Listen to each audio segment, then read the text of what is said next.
Hello दोस्तों, आज हम लोग क्लास 10th में चैप्टर 1 रसायन विज्ञान शुरू करेंगे। यानी हम लोग आज केमिस्ट्री पढ़ेंगे। तो केमिस्ट्री में पहला चैप्टर है रासायनिक अभिक्रियाएं एवं समीकरण। इंग्लिश में हम इसको बोल सकते हैं केमिकल रिएक्शंस एंड इक्वेशन। तो दोस्तों, आज हम लोग साइंस में रसायन विज्ञान यानी केमिस्ट्री शुरू करेंगे और चैप्टर 1 है रासायनिक अभिक्रियाएं एवं समीकरण। तो हम लोग रसायन विज्ञान शुरू करने से पहले कुछ बेसिक चीज़ें देखेंगे, जैसे साइंस का परिभाषा क्या होता है, रसायन विज्ञान का परिभाषा क्या होता है। तो थोड़ा सा इसके बारे में चर्चा करेंगे। तो सबसे पहले हम लोग विज्ञान किसे कहते हैं, व्हाट इज साइंस।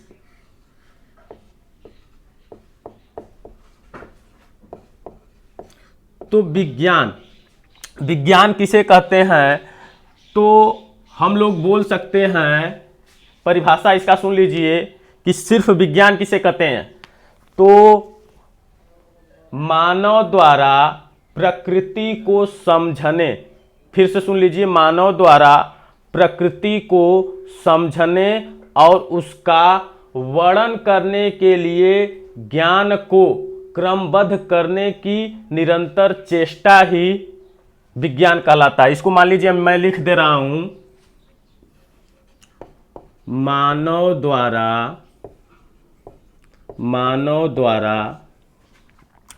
प्रकृति को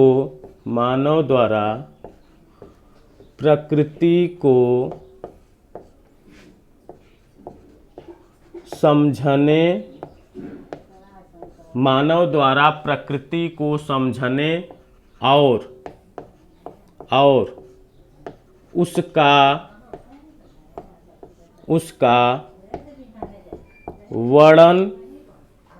उसका वर्णन करने के लिए ज्ञान को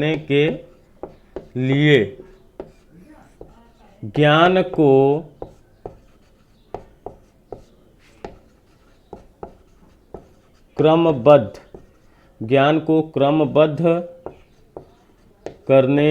करने की निरंतर चेष्टा ही विज्ञान कहलाता है।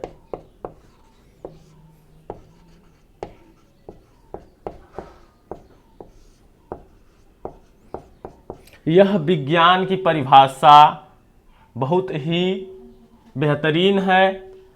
आज तक हम लोग विज्ञान का अन्य परिभाषाएं जानते हैं, लेकिन यह परिभाषा सबसे बेहतरीन है। मानव द्वारा प्रकृति को समझने और उसका वर्णन करने के लिए ज्ञान को क्रमबद्ध करने की निरंतर चेष्टा ही विज्ञान कहलाता है।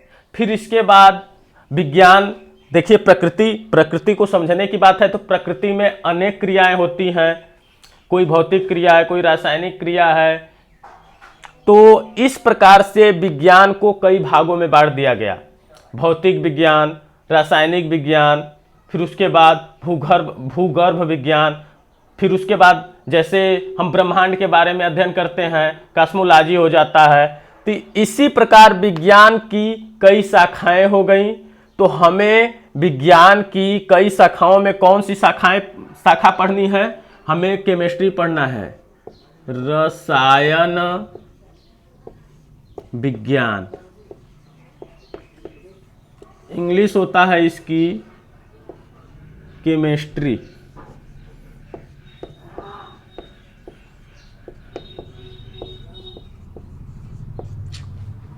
तो हम लोग विज्ञान का परिभाषा देख लिए, मानव द्वारा प्रकृति को समझने और उसका वर्णन करने के लिए ज्ञान को क्रमबद्ध करने की निरंतर चेष्टा ही विज्ञान कहलाता है। विज्ञान में कई शाखाएं आ जाती हैं, जैसे पृथ्वी के अंदर किसी भी पदार्थ का अध्ययन करते हैं तो उसे भूगर्भ विज्ञान बोला जाता है। फिर उसके बाद यदि हम भौतिक चीज़ों का अध्ययन करते हैं पदार्थ के, तो उसे भौतिक विज्ञान कहते हैं। यदि हम रासायनिक परिवर्तन का किसी पदार्थ के अंदर रासायनिक परिवर्तन का अध्ययन करते हैं तो उसे रासायनिक विज्ञान के अंतर्गत, इस शाखा के अंतर्गत अध्ययन करते हैं। तो इस प्रकार से विज्ञान को कई शाखाओं में बांट दिया गया। हमें क्लास 10th में रसायन विज्ञान पढ़ना है, यह विज्ञान की एक शाखा है। तो चलिए इसको हम देखते हैं। रसायन विज्ञान। रसायन विज्ञान विज्ञान की वह शाखा है जिसके अंतर्गत पदार्थ के संगठन, संरचना, गुणधर्म और पदार्थ के अंदर होने वाली पारस्परिक क्रियाओं का अध्ययन किया जाता है। तो उस शाखा को रसायन विज्ञान कहते हैं। इसको एक बार और मैं लिखकर बता दे रहा हूं।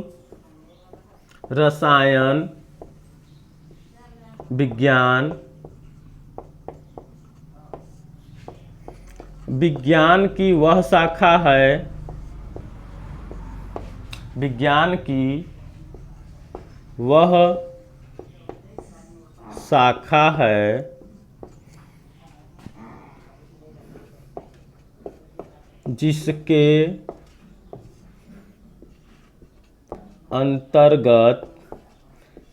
अंतर्गत रसायन विज्ञान विज्ञान की वह शाखा है जिसके अंतर्गत पदार्थ के संगठन, संरचना, गुणधर्म एवं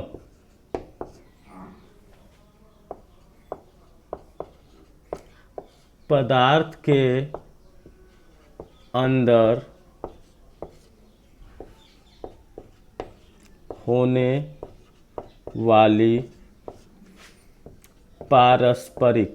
पारस्परिक का मतलब होता है दोस्तों म्यूचुअल, इंग्लिश इसको बोलते हैं म्यूचुअल। पारस्परिक संगठन, संरचना, गुणधर्म एवं पदार्थ के अंदर होने वाली पारस्परिक क्रियाओं का अध्ययन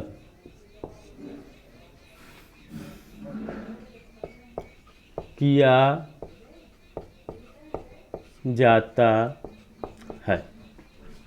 रसायन विज्ञान का परिभाषा है दोस्तों, रसायन विज्ञान विज्ञान की वह शाखा है जिसके अंतर्गत पदार्थ के संगठन, संरचना, गुणधर्म एवं पदार्थ के अंदर होने वाली पारस्परिक क्रियाओं का अध्ययन किया जाता है। तो सबसे पहले इसमें आ गया है शब्द संगठन। संगठन का मतलब होता है कि कोई भी पदार्थ है वह किन किन चीजों से मिलकर बना है। जैसे जल है तो जल किन किन चीजों से मिलकर बना है। तो जल का सूत्र आप लोग जानते हैं क्या होता है, H2O। तो जल हाइड्रोजन और ऑक्सीजन से मिलकर बना है। और कितना कितना, तो देख रहे हैं कि हाइड्रोजन का 2 परमाणु है और ऑक्सीजन का 1 परमाणु। तो संगठन का मतलब होता है कि जो पदार्थ मिलकर बने हैं, किन किन कोई भी पदार्थ है वह किन किन तत्वों से मिलकर बना है और कितना कितना मिलाया गया है। तो यही दोस्तों हो जाता है संगठन। संगठन का मतलब है जैसे हम जल लेते हैं तो जल किससे मिलकर बना है, तो हाइड्रोजन और ऑक्सीजन से मिलकर बना है। और कितना कितना मिलाया गया है, तो हाइड्रोजन के 2 परमाणु हैं और ऑक्सीजन का 1 परमाणु। इस प्रकार से ये मिलकर जल का निर्माण करते हैं। तो संगठन का मतलब हो गया कि कोई भी पदार्थ किन चीजों से मिलकर बना है और कितना कितना मिलाया गया है। संरचना का मतलब उसका आकृति, आकार कैसा है देखने में। तो हमें पता है कि जो ये जल है, जल के अणु चतुष्फलकी संरचना के होते हैं। गुणधर्म का मतलब जैसे वो उसका टेम्परेचर क्या है, उसका रंग कैसा है, आकार कैसा है। तो ये सब गुणधर्म, यह गुणधर्म का मतलब है किसी भी पदार्थ से यह कैसी क्रिया करता है, रासायनिक गुणधर्म हो जाएगा। एवं पदार्थ के अंदर होने वाली पारस्परिक क्रिया, कितना उसके अणुओं के बीच आकर्षण है, कितना प्रतिकर्षण है, इसका जो अध्ययन है उसका मतलब है पारस्परिक क्रिया। अध्ययन किया जाता है, रसायन विज्ञान कहलाता है। यानी हम बोल सकते हैं सिंपल में कि रसायन विज्ञान विज्ञान की वह शाखा है जिसके अंतर्गत पदार्थ के संगठन, संरचना एवं गुणधर्म एवं पदार्थ के अंदर होने वाली पारस्परिक क्रियाओं का अध्ययन किया जाता है। संगठन का अर्थ हम समझ लिए हैं कि कोई भी पदार्थ जिससे मिलकर बना है वो कितना मिलाया गया। संरचना का मतलब उसके अंदर अणुओं की संरचना कैसी है।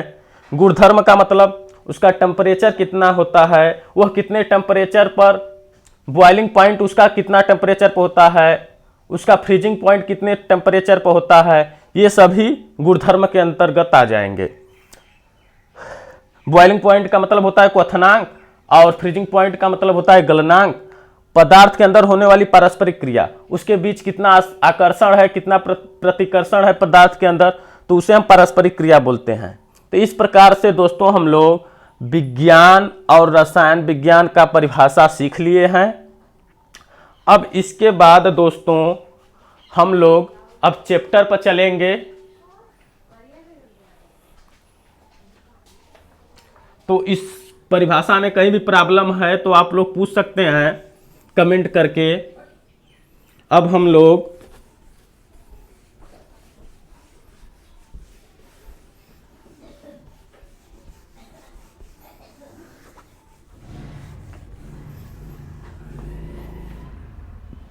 चैप्टर का नाम है दोस्तों रासायनिक अभिक्रियाएं एवं समीकरण।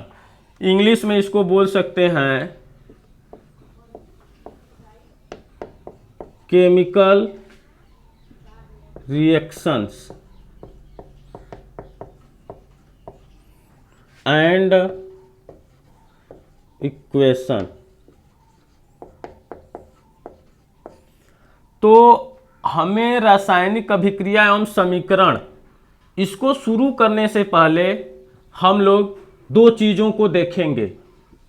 एक होता है भौतिक परिवर्तन, एक होता है रासायनिक परिवर्तन।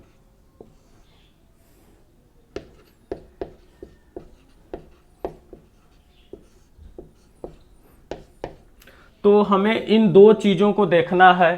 तो आप लोगों को मैं थोड़ा सा यह बता रहा हूं कि प्रकृति में जितनी भी घटनाएं हैं या तो वो भौतिक होती हैं या तो रासायनिक होती हैं, सिर्फ परिवर्तन दो ही होते हैं। तो भौतिक परिवर्तन किसे बोलेंगे और रासायनिक परिवर्तन किसे बोलेंगे? तो हमारे चारों तरफ जितनी भी घटनाएं हो रही हैं या तो वो भौतिक घटना होती है या भौतिक परिवर्तन होती है या रासायनिक परिवर्तन होती है। तो इसका परिभाषा भौतिक परिवर्तन का हम लोग बोल सकते हैं कि पदार्थ के अंदर भौतिक अवस्था में या तो परिवर्तन हो, जो पदार्थ है उसमें परिवर्तन यदि भौतिकी परिवर्तन हो रहा है, या हम लोग बोल सकते हैं कि भौतिक अवस्था आकार में या तो परिवर्तन हो, या बोल सकते हैं उसके भौतिक गुणों में परिवर्तन हो, या फिर बोल सकते हैं हम लोग रासायनिक संगठन एवं गुण में परिवर्तन नहीं होना चाहिए। जैसे मैं मान लीजिए लिख दे रहा हूं ऐसा परिवर्तन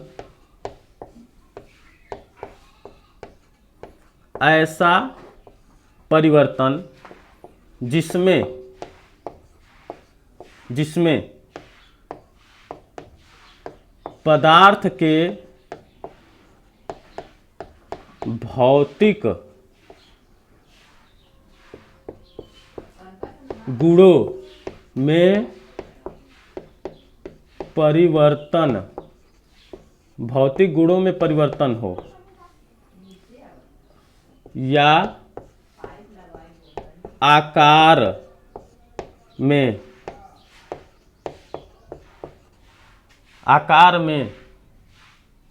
परिवर्तन हो, परंतु रासायनिक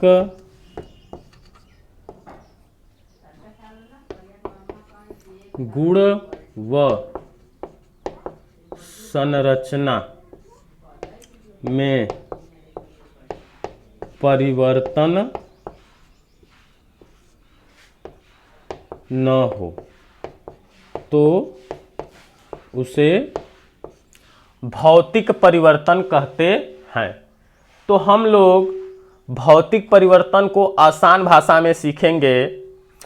ऐसा परिवर्तन जिसमें पदार्थ के भौतिक गुणों में परिवर्तन हो। भौतिक गुण का मतलब होता है कि यदि उसका टेम्परेचर 40 डिग्री है तो 50 डिग्री हो जाए, यदि उसका टेम्परेचर 80 डिग्री है तो 30 डिग्री हो जाए। यह एक प्रकार का भौतिक परिवर्तन है।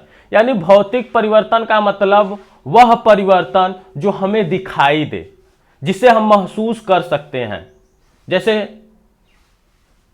कोई भी वस्तु है, यदि उसका आकार 5 सेमी है, उसको हम काट दिए पिच से तो उसका आकार 2.5 सेमी हो जाए या 3 सेमी हो जाए, तो यह उसके पदार्थ में परिवर्तन तो हुआ उसके आकार में, लेकिन वह हमें दिखाई दे रहा है। और रासायनिक परिवर्तन ऐसा परिवर्तन होता है जो हमें दिखाई नहीं देता है। तो ऐसा परिवर्तन जो हमें दिखाई दे या जिसे हम महसूस कर लेते हैं वह भौतिक परिवर्तन है। और ऐसा परिवर्तन जो हमें दिखाई न दे, इतना फास्ट हो और जिसे हम महसूस भी न कर सके, तो ऐसे परिवर्तन को हम लोग रासायनिक परिवर्तन कहते हैं। तो हम लोग इसका एग्जाम्पल देखेंगे। रासायनिक परिवर्तन अभी साफ कर दे रहा हूं। इसका एग्जाम्पल देखेंगे उदाहरण में बर्फ का गलना, बर्फ का गलना, जल का जमना बोल सकते हैं। बर्फ का गलना तो जल का जमना, फिर उसके बाद जल का उबलना भी बोल सकते हैं। जल का वाष्प बनना बोल सकते हैं या उबलना। तो ये जितने भी उदाहरण है, बर्फ का गलना, जल का जमना, जल का वाष्प बनना, ये सभी भौतिक परिवर्तन है। और हम लोग इसको आसानी से देख भी सकते हैं। बर्फ गलता है तो उसको हम देख सकते हैं, जल जमता है तो उसको देख सकते हैं, और जल का वाष्प बनता है तो वो भी हम देख सकते हैं। तो ये सब जितने भी भौतिक परिवर्तन होते हैं, हम इनको या तो महसूस कर सकते हैं या इनको आसानी से देख सकते हैं। लेकिन जितने रासायनिक परिवर्तन होते हैं इसको हम नहीं देख पाते हैं।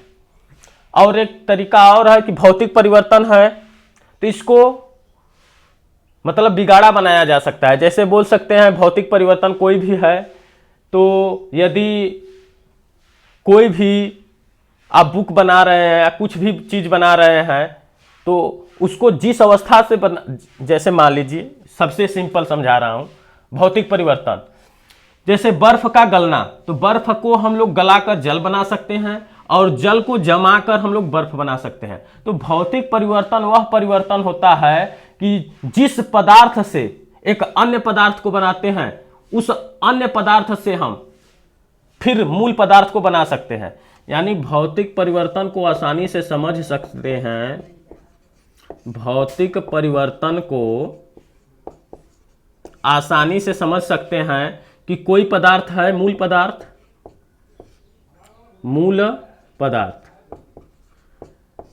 और उस पे क्या हो गया, मान लीजिए हम भौतिक परिवर्तन करा रहे हैं, भौतिक परिवर्तन हुआ, फिर यहां पर बन गया नया पदार्थ। तो देखिए भौतिक परिवर्तन और रासायनिक परिवर्तन में अंतर यही होता है कि मूल पदार्थ है और भौतिक परिवर्तन करा के नया पदार्थ बना लिए। तो अब हम भौतिक परिवर्तन में हम मूल पदार्थ को प्राप्त कर सकते हैं, लेकिन रासायनिक परिवर्तन में मूल पदार्थ को प्राप्त नहीं कर सकते हैं। भौतिक परिवर्तन में मूल पदार्थ से हम लोग नया पदार्थ बनाए हैं, तो इस नए पदार्थ से हम मूल पदार्थ को बना सकते हैं, यह भौतिक परिवर्तन हो जाएगा। लेकिन रासायनिक परिवर्तन में यदि मूल पदार्थ से नया पदार्थ बन गया तो फिर अब नए पदार्थ से हम लोग मूल पदार्थ को नहीं बना पाएंगे, यही अंतर होता है। बात समझ में आ गया होगा। तो अब हम लोग रासायनिक परिवर्तन देखेंगे। तो यही बस थोड़ा सा चेंज कर दे रहा हूं, आपको यह क्लियर हो गया होगा। भौतिक परिवर्तन ऐसा परिवर्तन जिसमें पदार्थ के भौतिक गुण में परिवर्तन हो या आकार में परिवर्तन हो, परंतु रासायनिक गुण व संरचना में परिवर्तन न हो। एग्जाम्पल है बर्फ का गलना, जल का जमना, जल का वाष्प बनना। भौतिक परिवर्तन को हम आसानी से समझ लिए हैं।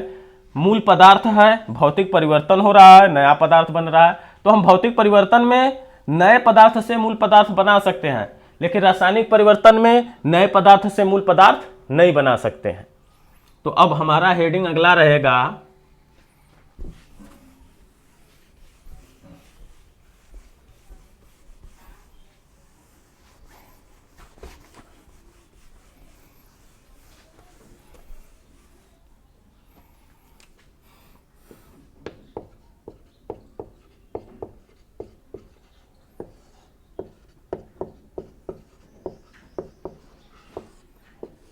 रासायनिक परिवर्तन।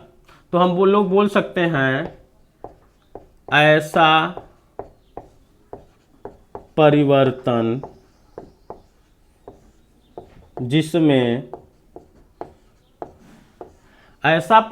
जिसमें पदार्थ के रासायनिक गुण एवं आकार में परिवर्तन होता है, या रासायनिक गुण एवं रासायनिक आकार में आकृति में परिवर्तन होता है, तो ऐसे परिवर्तन को रासायनिक परिवर्तन कहते हैं।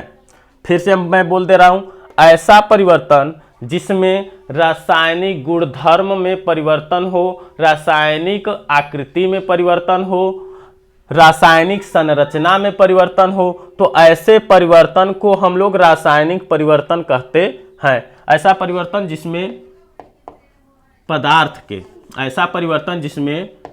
पदार्थ के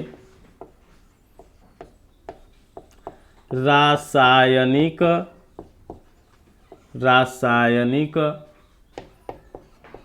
गुणों एवं संरचना में परिवर्तन होता है, तो ऐसे परिवर्तन को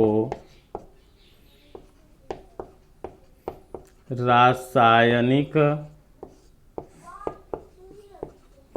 परिवर्तन कहते हैं। रासायनिक परिवर्तन कहते हैं। इसका एग्जाम्पल हम लोग देखेंगे तो बोल सकते हैं पहला किण्वन, या सीधे लिख रहे हैं दूध से दही बनना, भोजन का पाचन होना आदि। तो देखिए दूध से दही बन जाता है जब रासायनिक परिवर्तन में, जब दूध से दही बन जाता है तो क्या हम दही से दूध बना सकते हैं? कभी नहीं। जब भोजन का एक बार पाचन हो गया तो फिर हम जो पचा हुआ भोजन है उससे कभी भी भोजन हम लोग नहीं बना सकते हैं। तो रासायनिक परिवर्तन को हम लोग आसानी से समझ सकते हैं। रासायनिक परिवर्तन को हम लोग आसानी से समझ सकते हैं कि जो रासायनिक परिवर्तन होता है इसमें जो मूल पदार्थ है, मूल पदार्थ मतलब जो हम लिए हैं पदार्थ, और फिर रासायनिक परिवर्तन हुआ, रासायनिक परिवर्तन हुआ, इसके बाद नया पदार्थ बना। तो रासायनिक परिवर्तन में हम लोग अब कभी भी नहीं नए पदार्थ से मूल पदार्थ बना सकते हैं। मूल पदार्थ जो है रासायनिक परिवर्तन होने के बाद नया पदार्थ बन गया, तो अब इस नए पदार्थ को हम लोग कभी भी मूल पदार्थ नहीं बना सकते हैं। यही है रासायनिक परिवर्तन। तो मैं ऐसा मान रहा हूं कि आज क्लास 10th की केमिस्ट्री क्लास में आप लोगों को जितना पढ़ाया गया है बेसिक, आप लोगों को बिल्कुल समझ में आ गया होगा। अब हम लोग नेक्स्ट वीडियो में रासायनिक अभिक्रिया एवं समीकरण चैप्टर पर चलेंगे। आज के लिए इतना ही, धन्यवाद।